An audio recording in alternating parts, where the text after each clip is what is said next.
This is an interesting topic because our very nature of selling has changed. And because the nature of selling has changed, along with it, the amount we take in has gotten less. And as a result, the amount we get to give has also gotten less. But how do we get back to maintaining this purpose in this journey? First, we have to be creative. And in creativity, I simply mean that you need to start reinventing yourself in some new and unique ways. Not always does everybody want to go along because we've heard enough motivational talks over Zoom and any number of platforms over the course of the last 3 months. People are asking us, how frequent should we do this?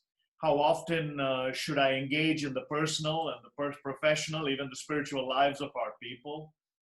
The bottom line is that the motivation that has literally been pulled out from human productivity is at an all-time high. And so I want to walk you through a process. We'll deal with that which works, that which has always worked. We'll explore what are some of the things we need to change. And then we'll try to calibrate and evaluate, because it's a global space now and we're all behind these digital platforms. How can we change some of our will and skill to become those 24-hour champions? But let me start with an anecdotal old sales. There was a convention one time and a sales manager got up, and just like I am, he was trying to rally the troops. So he said something very profound that got them jazzed up. He said, "Who has the best product in the world?" And the thousands plus in attendance rallied, "We do." And he said, "Who has the best marketing in the world?" And they shouted, "We do." He said, "Who has the best sloganeering in the world?" I said, "We do." "Who has the best quality control in the world?" "We do." And the list of affirmations kept growing.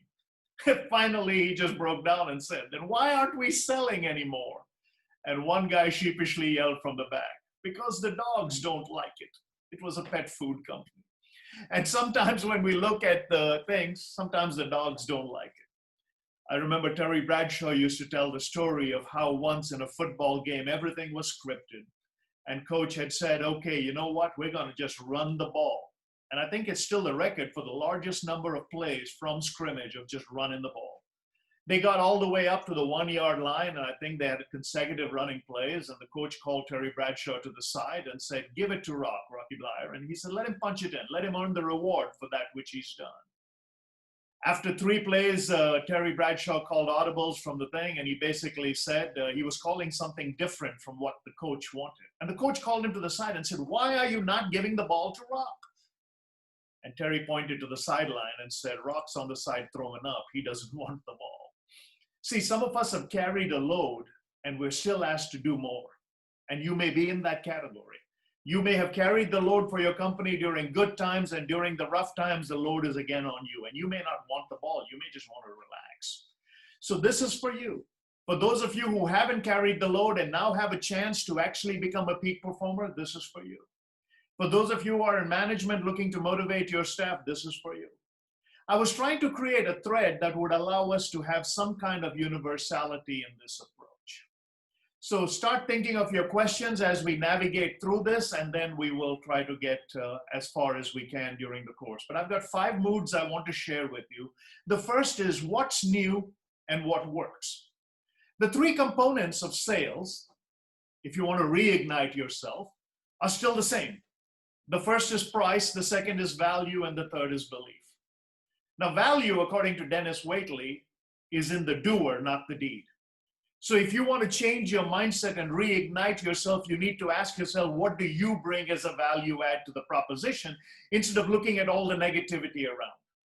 All you have to do is switch on the evening news to know that everything is going to go to heck in a handbasket and you and I don't have a prayer. Maybe the only thing we do have is a prayer. But value is in the doer, said Waitley. The price issue is the same thing. The price issue has been the same throughout the history of humanity.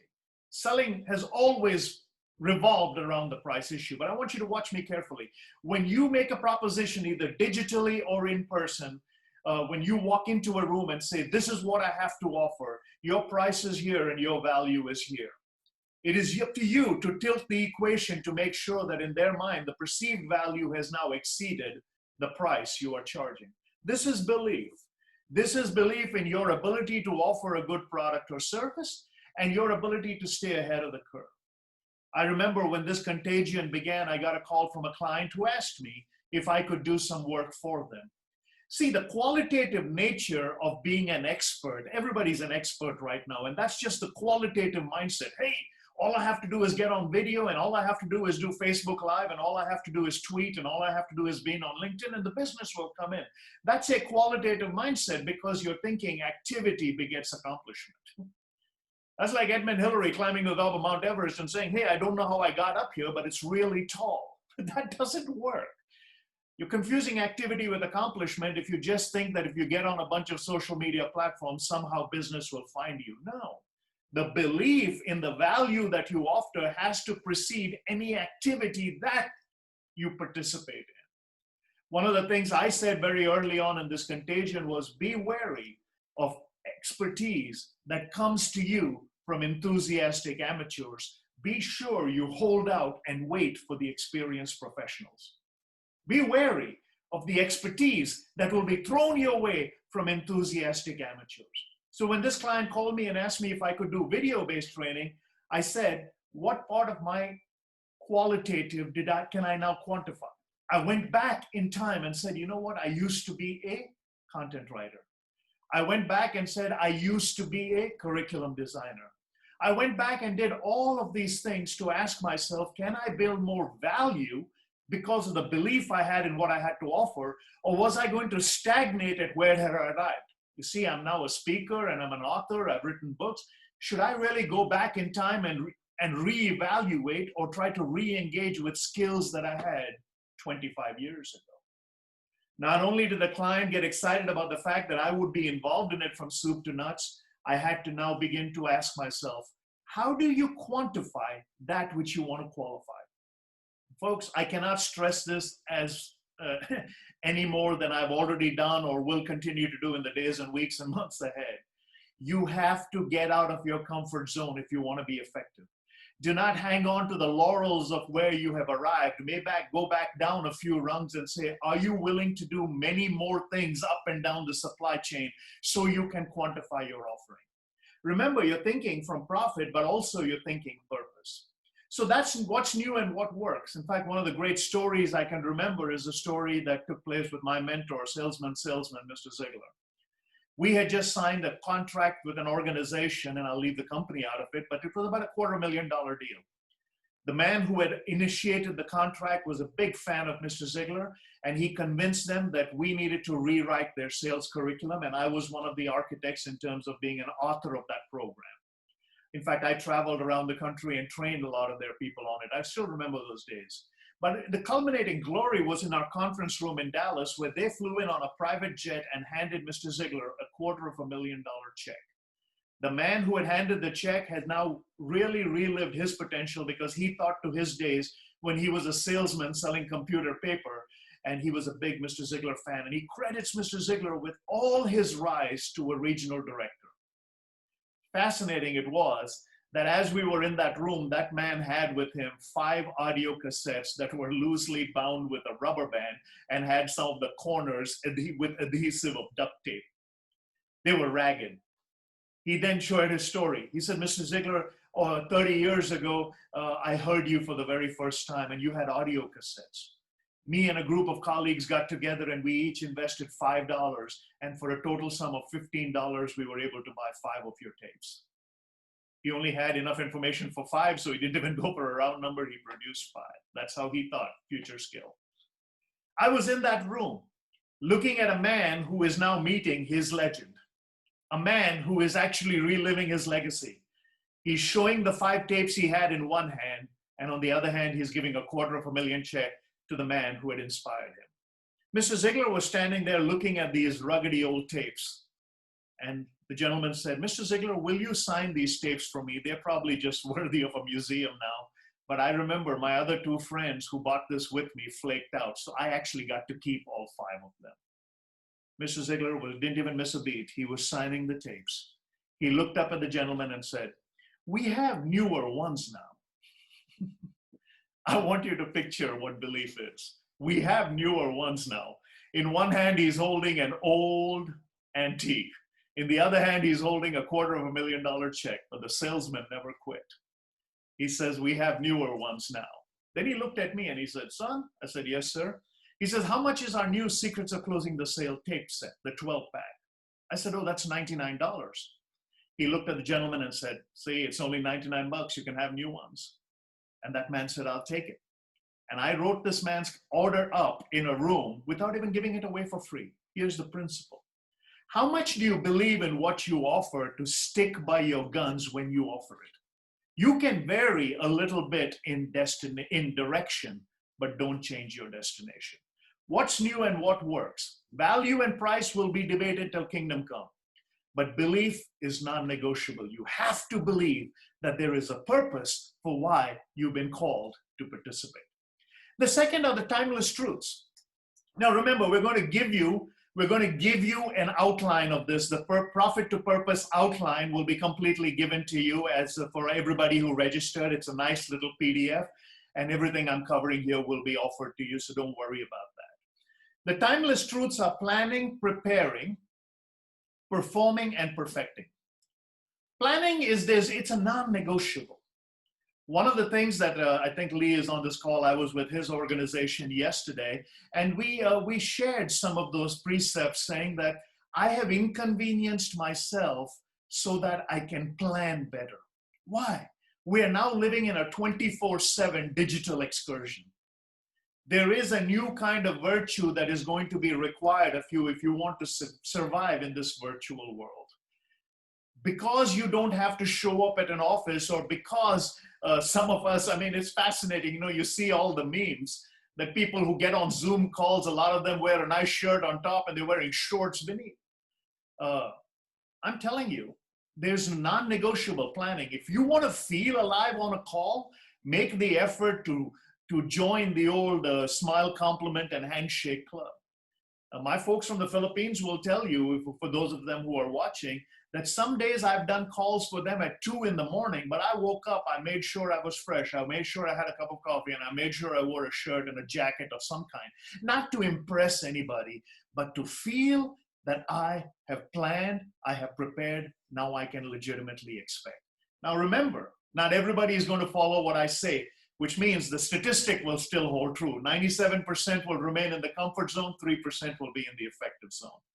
Performing and perfecting. Don't be afraid to be criticized. In fact, I would welcome you in this digital world to get feedback from constructive critics. Get rid of the destructive critics. The destructive critics are the naysayers. They are the ones who will tell you it can't be done. Tomorrow I'll do a call with the folks in India. Monday I'll do a call with a group called Patriot Academy.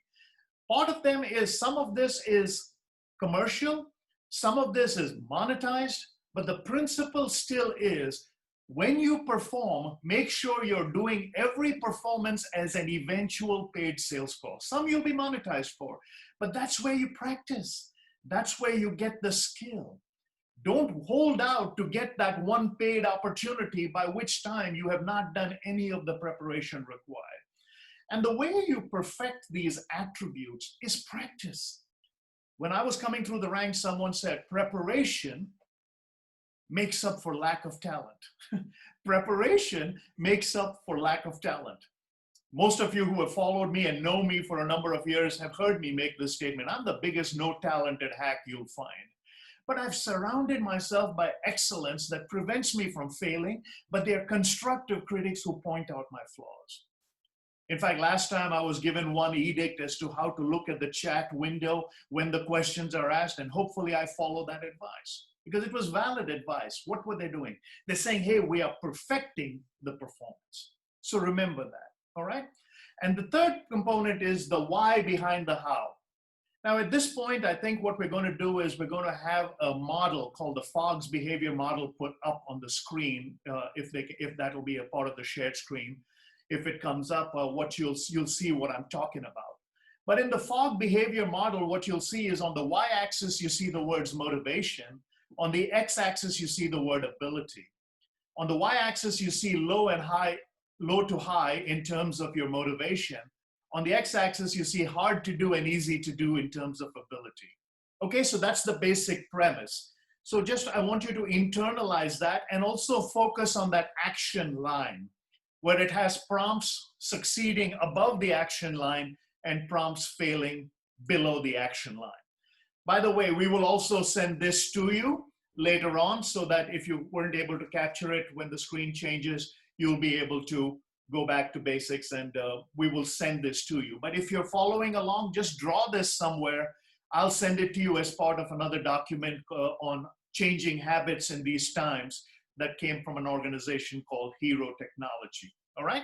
So that was a fog behavior model, and let me now explain to you the components within it. When your motivation is high and you have convinced yourself it's easy to do, then your impact is higher, but it's above the action line. And I want you to understand this concept, not quantitatively, but qualitatively as well. In your heart, if you want to move and have purpose in this journey while we are making money doing it, I want you to think that your motivation to learn has got to be a high, but your belief that it is easy to learn has also got to be on the other end of the spectrum. So if your motivation is high and your belief that it is easy to do are both at the opposite ends of that graph, your action line and your success is now off the charts. By the same token, if it is low, your motivation is low and you think it's hard to do, your prompts will fail. And that's a very easy graph to understand. Okay, so think low impact, high impact, think motivation, and think ability. All right? Now, once you understand that precept, let's go back to the word of quantity and quality. Right now, we are living in such turbulent upheaval globally. Everywhere around the world, we have changed substance to symbolism. Now, I'm not arguing on either side of the equation. I try to be diplomatic because I know people on both ends of the spectrum. I'm a human behavior guy. I've always studied human anthropology, and I've asked myself why some people succeed and some don't. In fact, I love the words of J. Paul Getty, the oil tycoon. Once he was asked, how do you define success? He said, some people find oil, other people don't. I thought that was very clever because reality does adjust. But we are now gravitating towards escalating communal upheavals because of symbolism, and we are losing the motivation of substance. So this is part of the new journey. In fact, one of the things you've heard me say over and over again on all the webinars I do is I refuse to subscribe to this word new normal. Normal is average. Who would want to be normal? Normal is average. You're not bad, you're good, but effective is above average. In fact, here's something I think I tweeted some time back, and it went simply like this. I said, mediocre people are behind the curve. Miserable people want to flatten the curve. Above average people want to be ahead of the curve. Now, whichever way you interpret that, it's not about whether I wear a mask or not. That has nothing to do. It has to do with the fundamental desire to perform. And the fundamental desire to perform has got to be out of a dignity that comes from substance and not just constant. See, reacting to symbolism will never allow you to respond to substance. So whatever you have, I remember asking Mother Teresa this question when I met her, and I'm not trying to be a name dropper. It was a real question I asked her. I said, how do we know how much is enough? She flipped it around and said, unless you know how much is enough, however much you get, it'll never be enough. And I thought it was quite fascinating. You have to start with a point of what matters. The late, great Ravi Zacharias put it this way. He says, is anybody in humanity willing to stand up and ask a question? Is anything wrong with anything anymore? Is anything wrong with anything anymore? No, we understand fundamentally that there is a right and a wrong. There is a good and a bad. There is a black and a white. There's a yes and a no. So when you get to this why behind the how and you start asking yourself, wherein will my motivation come from?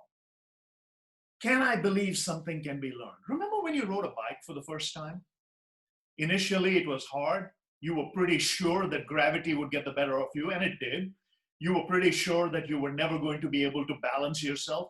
And you were excited but nervous when your dad or your mom decided to hold the back of the bike because you knew you had structure behind your effort. That structure was so solid and so trustworthy that you decided to challenge the very inability that, or the very inhibitions you had about this thing called gravity. And then suddenly, as they kept pushing you and pushing you, you were getting a little more confident, but you still did not want them to let go. And when they let go, maybe the first couple of times you did fall. But there was that moment between when you had absolute freedom without the control and before peril hit. There was an exhilaration that was born that then overtook the need for a foundation or an anchor. We always need a foundation, but that anchor. And eventually you started saying, let go, not realizing they already had. Why? That exhilaration. And learning has got to be that way, unless in this world of opportunity that is being presented, you include in yourself that absolute desire to learn, that exhilaration, that feeling, that butterflies in your stomach. You'll struggle on that model. Your impact, you'll always wonder. Okay? Let's look at two more components, and I think we're doing good on time as well. The person and the professional. Now, in a book called Top Performance that I had the privilege of contributing to with Mr. Ziegler, we articulated these things. We said standard performance is what you're paid to do. Remember, we're thinking from profit to purpose, right? From profit to purpose. And some of you may have just caught on that this is slightly backwards, and it's by design. Because our natural tendency is when I get passionate about something, when I get all my ducks in a row, that's when I'm going to begin my activity, and that activity will eventually lead to, I'm going to assume that wherever you are, you're profitable. That's a huge leap. But if the world is changing and they're convincing us that everything is going to now ascribe itself to a new way of thought process, why don't we begin with the thought process that yesterday did end with last night? Why don't we begin with the thought process that, hey, if the playing field is level, I'm going to begin by believing that I'm profitable for this endeavor. See, when that client approached me to write their curriculum, we did it, we articulated it, we gave them a price, whatever that price structure is. And if you need to talk to us, we can talk you through some of those components as to how we took our on-site presence and then took our off-site presence that would be digitally, and how we tried to create value between the two and create a price structure that was fair. Remember, equality in selling is a myth. Fairness is what works. You have to ask yourself it's fair because, as Stanley Marcus said, a sale is not complete until the product or service never comes back, but the client does and brings someone else to you. So one of the caveats we put is, hey, we're going to do a good job for you. You've reached out to us because we're professional, but because of this adjustment, and I get this from Tom Neeson, I think he's watching as well. But Tom Neeson says anytime he's had to make an adjustment in the offering because he wanted to do it for the right reason or believed they asked for the right reason, he always insisted that they give him one other referral. That's a good way. It's a good, productive way to be. So let's look at the performance components in this. So just to finish that story with that client, once we got the money in-house, I suddenly realized that, hey, if I just give them standard performance, what they have paid me to do, they should be okay. They understand we're in lockdown. They understand that businesses are closed. They understand that I may have to videotape myself after I write it myself, and maybe Shelley helps me edit it, but everything will be done remote. So they understand that if I produce a substandard product, no harm, no foul. Technically, I met their expectations. That's standard performance. Standard performance is when you meet the expectations you're paid to offer, you're paid to deliver. Now, value performance, which is level 2, is when you exceed their expectations. So one of the things we offered was, we said, in addition to this, we will offer you 4 webinars. In addition to this, we'll offer you an outline for everything. In addition to this, we will send you an archive of our resources. In addition to this, we'll be accountable to you once a month by way of email. Whatever it is, we built the arsenal. Now, in standard performance, this is what you are paid to do. In value performance, this is what you have now prepared to do in addition to what you're paid to do. Did you hear that? A, you're paid to do something. B, you're prepared to do more because you want to establish value. Now there's a third category which will take you from profit to purpose, which will set you and it's benchmark. The very word is benchmark, which means now you become the new standard by which they judge and do other business in the similar realm. That's a different kind of thinking. So what we did in this arena was I went to some people who were experienced videographers, people who are award-winning, people who have already established their credibility in that space where I was going to participate and be a novice. Now hear me carefully. If I had given a video of myself on an iPhone with an added microphone, odds are because they got it for less and it was delivered at a time they needed it and I met all those expectations, no harm, no foul. But the digital medium, everything is for posterity, which means out there in this virtual ether would be my video clips that were produced with a substandard talent of videography, i.e. me. So I reached out to this person who's an award-winning person and I said to him, this is the budget that was given to me. Based on the amount I charge them, I have to now, this is what I can offer you. Can you do it? My idea was I would offer it to 3 or 4 people who all had different levels of proficiency in this arena. Bottom line, the man who agreed was an award-winning person. He came up, he set up shop. The client loved it because within their existing budget, they got exceptional value. This is the third component of the other principle I teach, which is called givens, uncontrollables, negotiables. The givens of this world are the laws of the land, the policies and procedures of the county government. They say, hey, it's a pandemic, you're in lockdown, you have to do this, you have to do this, you have to do this, otherwise you'd be in violation legally. The uncontrollables are, we may have a second wave, a third wave, whatever happens, things change. All I can do is the negotiables. And the negotiables allow you to look from profit to purpose. Here's why. Purpose begins at this benchmark level. Purpose begins when you now become the established guideline. So, and lastly, the win-win-win. Now, historically, we have always heard the word win-win. And win-win itself produced a dilemma for a lot of organizations.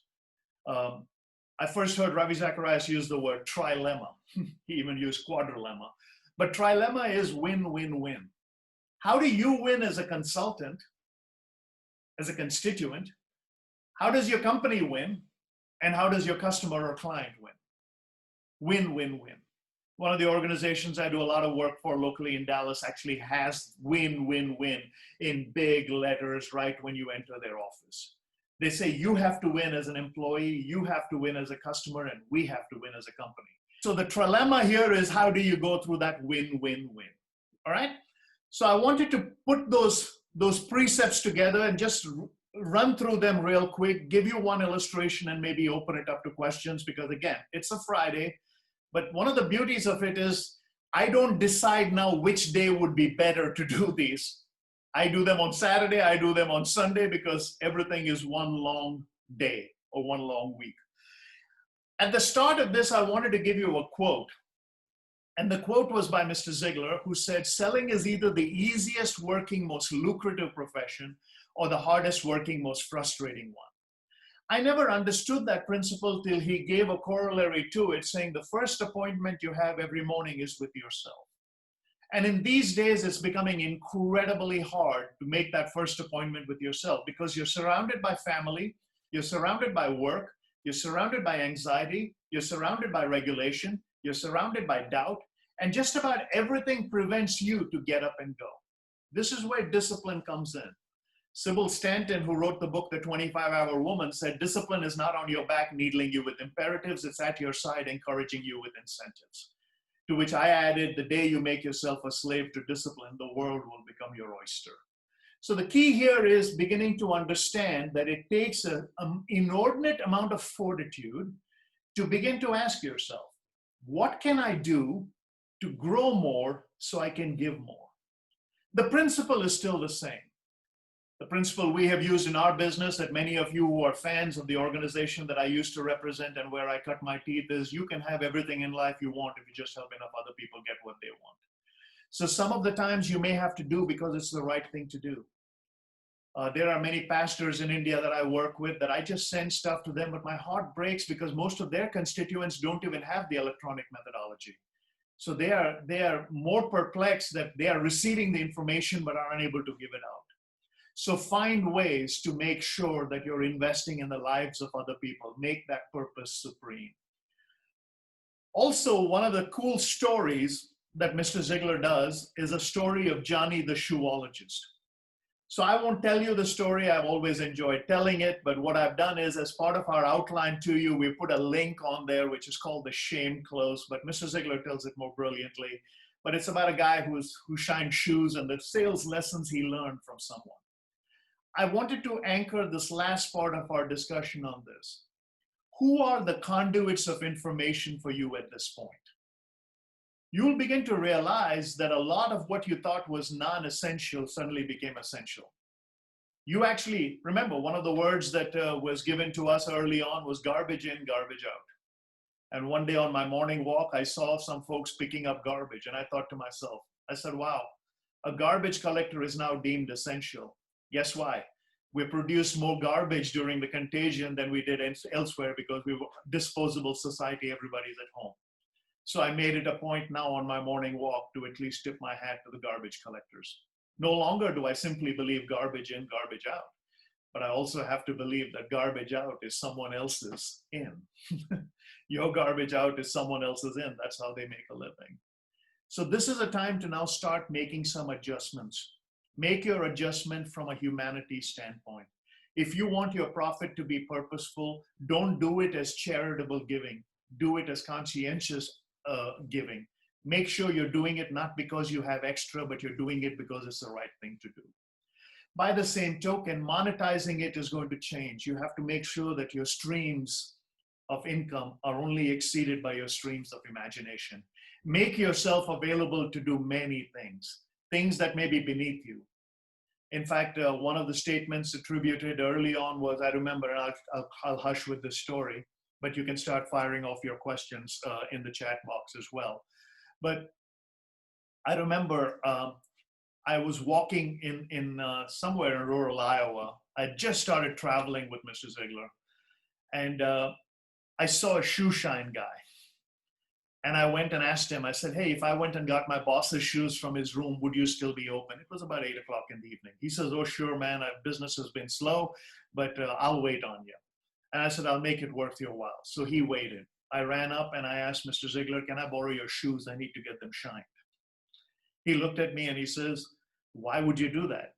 I said, well, I remember one time you telling me in one of your talks that if your shoes are shined, you put a little pep in your step, you get a little bounce to your ounce. I'm selling product at the back of the room. And I think if you're excited in the front of the room because your shoes are shined, I guess we'll sell more and I'll make more money. It was just a stretch. I had no idea what I was doing. I don't know why I even went and asked him. And then years later, I realized why. You know, maybe let me finish this story and then I'll tell you the principle. I took his shoes to be shined. Some years later, we were getting ready to do something and he called me up to the front and they made me the person they were going to do that with. And he says, I want you to know, for those of you who are wondering why I picked this little kid from India. He says, there's no job that I'm going to give him he'll say is beneath me. Yet there's no job so big that he'll say that's beyond me. He's going to approach each and I'm pretty sure he'll deliver. That I hung on to that. There's no job that's beneath me. There's no job that's beyond me. If you don't think that way, you're going to become a statistic at this time. You have to be willing to do what is beneath you, and you have to be willing to learn what is beyond you. Otherwise, you're going to become a statistic. And so many years later, when I had achieved that fame, when I had achieved that prominence, we were at the Georgia Dome, 35,000 people. I just finished a seminar. This time he waited for me. Otherwise, he always left early. I went earlier, came back later because I had to do on-ground stuff. But this time he said, I'm going to wait for my boy. And this was many years after our journey had happened. So he was sitting in the limo. I finished at the Georgia Dome and I walked into that limo and I started crying. The weight of the world just fell off. I had now arrived. And I looked at him and I thanked him. I said, Mr. Z, how can I ever thank you for this investment you made in this little immigrant's life? And I'll never forget what he shared. He said, son, all I did was open one door, but I trained you so well, you ran in looking for light switches. All I did was open one door, but I trained you so well, you ran in looking for light switches. See, that's what profit to purpose is. We have to figure out in the dark rooms that we get one light. Are we going to look for other doors? Are we going to look for other lights? Are we going to take some of that light and give it to others who are still dark? That's the momentum. Here are some questions. And okay, that was a powerful gesture. Following thought was, okay. As a small business owner, I'm trying to decide between hiring sales reps versus doing it myself. Is there an advantage that comes with representing my own company? At what point do I hire others to represent me? The point will come, thanks for that question. The point will come when you have to evaluate how good of a job are you doing it. Now, here's the principle. If what is feasible drives what is desirable, a strategic intent is impossible. So as a small business right now, it may be feasible to do your work yourself. Now, Shelly and I are pretty much the staff at Skylife Success, but she does a lot of the background work. And as I kept piling stuff onto her, part of my decision to do stuff was because of feasibility. Hey, times are tough, maybe we need to do more with less kind of thing. But there comes a point when if you want excellence, keyword, if you want excellence, you're going to have to pay for it. Now, the best way at the short term is split the difference. If people are looking for an opportunity, those that do not have an opportunity also need an opportunity. So what you may be able to do in these difficult times is split the difference by saying, hey, I'll take care of some of the load, which means you may not have to pay the full amount. You may be able to pay half the amount. Better yet, one of the organizations I was talking to said, they changed the dynamic of how they offer incentives. They made the salespeople buy into the outcome. See, gone are the days of womb to tomb. Gone are the days of dental benefit and mental benefit. Even when I became a VP of sales for an organization, I insisted that my commission be 70% and my salary only 30%. I always wanted to be hungry, but I'm a salesperson at heart. And those people are out there. They're called eagles. Tom Hopkins says, eagles have been available in every economy since the beginning of man. Finding an eagle is a harder process, but they will be invested in your future. The people who just want security are people looking for their own convenience and not your excellence. So you can split the difference. I do a lot of selling myself because I love doing it. But the reason it's easy for me now is I have never stopped prospecting. So that's one thing I would encourage you to do, but split the difference and hopefully that helps. All right. Any other questions? Please let them come up as we're talking. All right, this is from Jason. He says, hi, Krish, I'm a small business, one-man training and development company, Leader Serve Consulting. I'm the unique selling point. Asset of value of after 25 years in the financial services industry, I'm now training leaders of Africa. How do I multiply myself? That's a hard thing to do, Jason, from two perspectives. You don't want to multiply your personality. You want to multiply your results. How do you explain that? Don't try to make miniature you. I failed at this, and that's why I'm explaining to you. When I decided that I would train other people to do what I do, my natural tendency was, hey, it's really easy, I do it.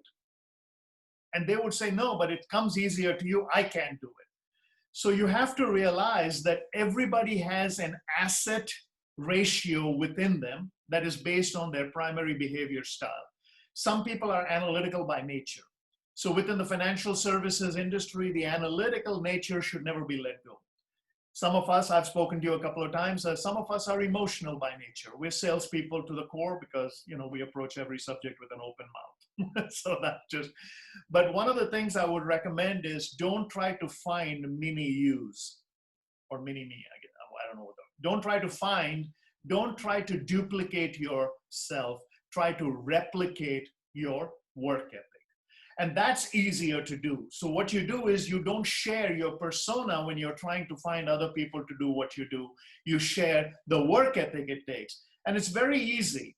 In fact, one of the segments that we have just added to Skylife is it's called Shelley Says. And in fact, on the outline we sent you, there's an email address there. So if you're dealing with millennial folks or folks in that general age group or people who are slightly different from you in terms of demographics, send an email to us at Shelley Says, and Shelley will also help me answering some of these questions in terms of the time we are in. But the reason for beginning that journey is actually an answer to your question. It is because we're not all wired the same. But in the digital world, our discipline will eventually become the same. Those that thrive in front of a camera will continue to thrive in front of a camera. Those that are behind the scenes will continue to thrive. Those that are comfortable are going to get eaten alive. So when I talk to people about work, I have a litmus test in my mind. If they tell me, I think, that's a person who I know can replicate work ethic. If they say, I feel, that's a person more interested in my notoriety. See, a feeling is usually about the applause and the acknowledgement that comes in. I think is more about the activity and the work that goes into the front. All right. Next question was, given these difficult times, can you share your thoughts on motivation engagement for my sales team? The two things that I would encourage you to do is inspect what you expect and make those time frames shorter. In the early days, a sales contest would have a time frame to it, whether it would be a month or a quarter, and then you evaluate it against that. Our motivation was based on reward and recognition and a whole bunch of other variables. But in this new space, one of the things I would encourage you to do is inspect what you expect, maybe not every 24 hours because that would be micromanaging, but it's not a stretch to inspect what you expect every 72 hours. Don't let 3 days go by when you haven't inquired into workload or effort. The same thing, measure what you treasure.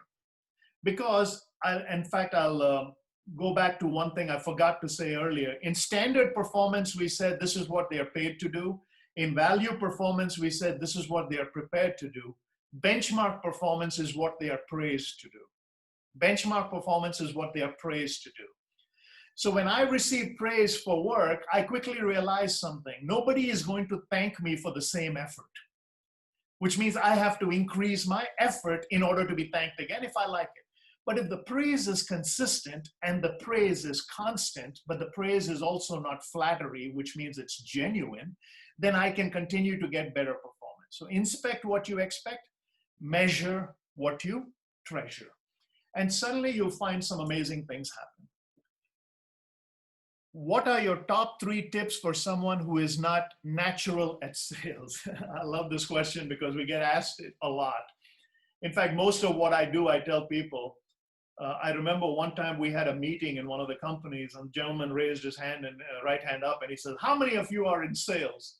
And the actual sales team raised their hand. He says, now I want the rest of you who didn't raise your hands to look at those that raised your hands and make sure you're doing something every day to support them. That's kind of tongue-in-cheek, but it's not far from the truth. What do I mean? Without salespeople, the world is just a big warehouse with an excess inventory of brilliant ideas that will never be used. Nothing happens until someone makes a sale. When we shared that principle, CPAs, lawyers, everybody started coming to us and saying, hey, will you teach me how to sell? Now, for those of you in professions where you're not in natural selling, you still have to offer the enthusiasm that comes with what you do. Life is not a spectator sport, no matter what business you're in. Even a doctor does something to convince you to tell other people. I know many practices that will say, hey, we'll give you a referral if you refer someone. My dentist does that. I mean, I'm not running around the world looking for people with rotten teeth so that I can recommend them to my dentist. But what is he saying? He says, I've got to fill the pipeline. So sales mindset is different. Jay Helwig, a good friend of mine, was once asked the question, what's the best sales close you ever learned from Mr. Ziegler? And I remember his answer. He says, I never learned a sales close. I learned a sales attitude. That principle will help you. You don't need to know how to close sales and learn process if you're in a profession which is not naturally sales driven, but always be closing ABC. Otherwise, you're just a professional visitor. You always have to be closing in some way. All right. Thank you, Frank. First appointment reminder. I missed my Automobile University days. All right. Sure. Okay. I have a sales team that has been doing an amazing job for the past 90 days, but over the past 10 days, I'm seeing call fatigue set in. Any advice? Great question. We dealt with this with an organization last week. Call fatigue and any kind of, let me back up and put it differently. When you see a behavior change, either suddenly or gradually, whether it's personal or professional, you have to understand that it was never because of something that happened. It's a long series of slow leaks that were never plugged. Behavior that is rewarded will be repeated, but the reward has to be personal and it has to be intrinsic to the one receiving it. So in this day and age, one of the things that we can do that we have never been able to do before is we can reach out to the people individually, either working remotely, and ask them what motivates them. Find what motivates people on an individual level. And then you'll begin to realize that maybe some of the discussions we had were based for all people for the 90 days. And as a result, some of the individuals started falling through the cracks. Now, the principle I shared with another group yesterday, but I'll repeat that. The principle of motivation for any team is the 20-60-20 principle. What does that mean? Simply put, 20% of the people on any team are smarter than you, smarter than me. By influencing them or trying to include them in anything, we're actually slowing them down. I need to know who my mavericks are and just leave them alone. I need to realize that 20% of the people on any team are not going to be motivated. They're just there, that's just it. But what I do is my ego and many other egos try to slow down the top 20 so we can get them to be the example for the rest. We try to accelerate the bottom 20 because our ego will never let us admit we made a bad hiring decision. And we ignore the middle 60. And that's where you see this long-term drop-off. The middle 60, who your bread and butter, the salt of your organization, have to be praised more regularly than the top 20 and the middle 20. They don't need it because they don't ever crave it. They're behind-the-scenes people. But while we are chasing the top 20 and trying to accelerate the bottom 20, the middle 60 are leaving our organizations and using our computers to send out their resumes. So be cognizant of that. But ask yourself, where were the breaks along the way and what could you have done? The key thing in the digital world is make sure that the compartments of compliments are much more condensed, which means you're doing them at a greater frequency in a variety of ways. You don't have to praise everybody all the time. And here's the thing, surprise people with generosity. Remember, profit to purpose, surprise people with generosity.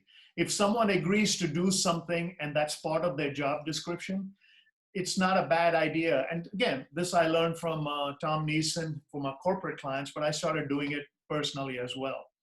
Just for a corporate client, you can send a thank you that's handwritten or a gift card or something like that.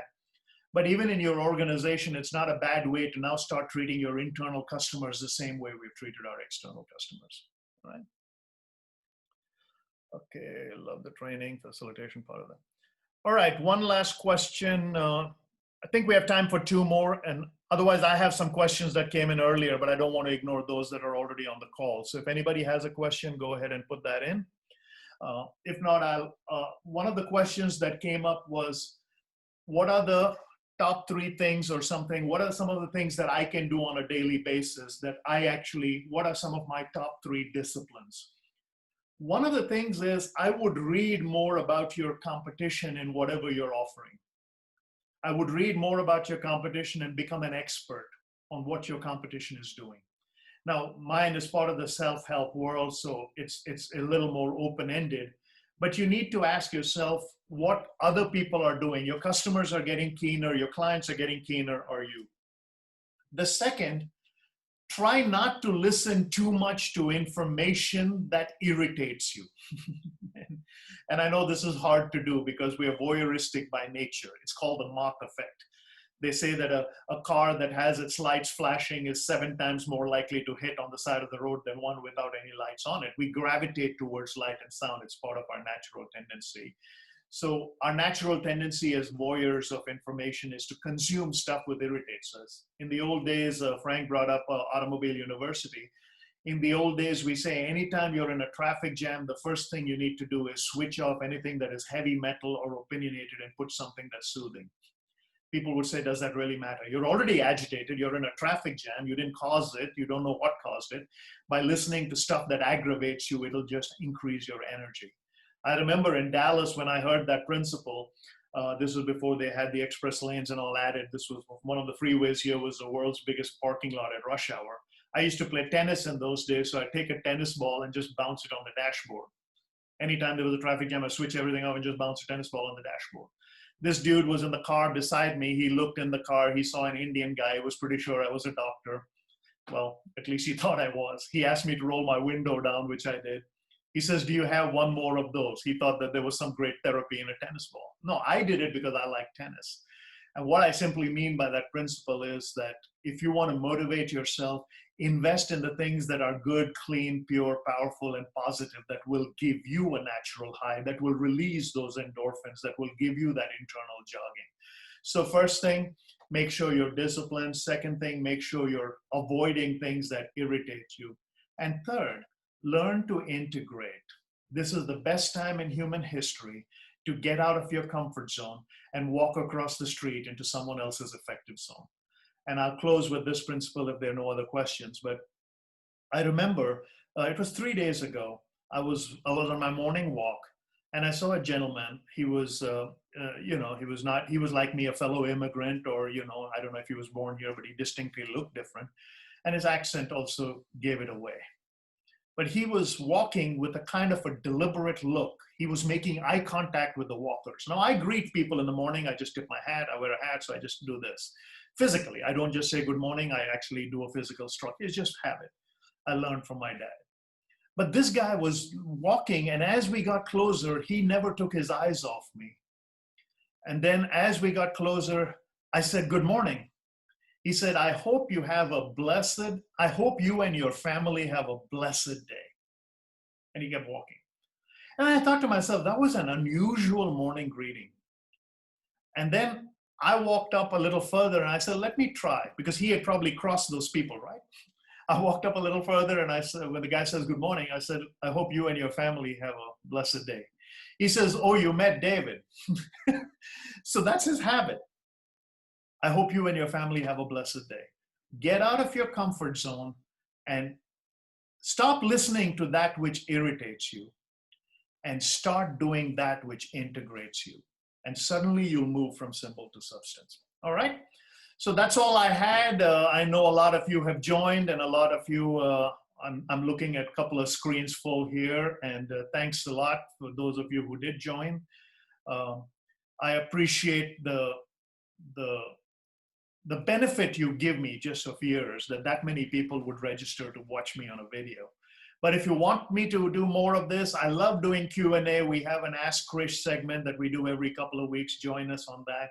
Like I said, for the first time in human history, there's no subject off limits. We're going to try to address it all, and we're going to try to do it. All right. God bless everybody, and thanks a lot. And if you have any questions that are specific, in the outline, you can send one to Shelley Says if you want questions on the millennial component. Anything else you need from us, just ask. And if we don't have the answers, we'll go get them for you. Until next time, good day, happy selling. Bye-bye.